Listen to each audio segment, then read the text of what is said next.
মঠবাড়িয়ায় যথাযোগ্য মর্যাদায় বর্ষবরণ পালিত হয়েছে।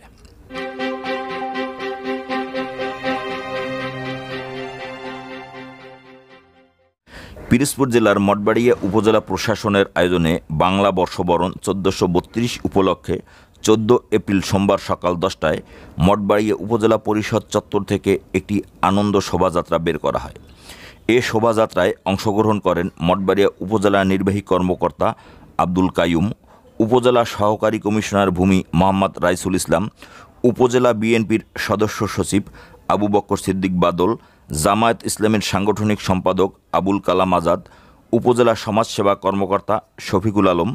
মঠবাড়িয়া থানার ওসি আবদুল্লাহ আল মামুন, ওসি তদন্ত আব্দুল হালিম তালুকদার, ফায়ার সার্ভিস কর্মকর্তা সোহেল আহমেদ,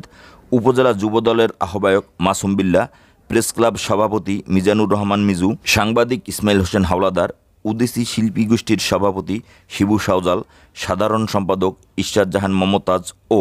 সকল সরকারি বেসরকারি দপ্তরের কর্মকর্তা কর্মচারী, শিক্ষক প্রতিনিধি, শিক্ষার্থী ও সুশীল সমাজের নেতৃবৃন্দ।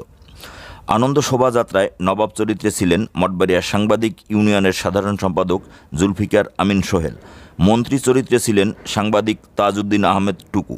বর চরিত্রে শিক্ষার্থী আলবি আল ওবি, কনে চরিত্রে শিক্ষার্থী হামিদা আক্তার শানু। উপজেলা প্রশাসনের আনন্দ শোভাযাত্রার পাশাপাশি উপজেলা বিএনপির অন্যতম কর্ণধার মোহাম্মদ রুহুল আমিন দুলাল সমর্থিত গ্রুপ এবং উপজেলা বিএনপির সদস্য সচিব আবু বকর সিদ্দিক বাদল নেতৃত্বাধীন গ্রুপ পৌর শহরে পৃথক পৃথক আনন্দ শোভাযাত্রা বের করেন।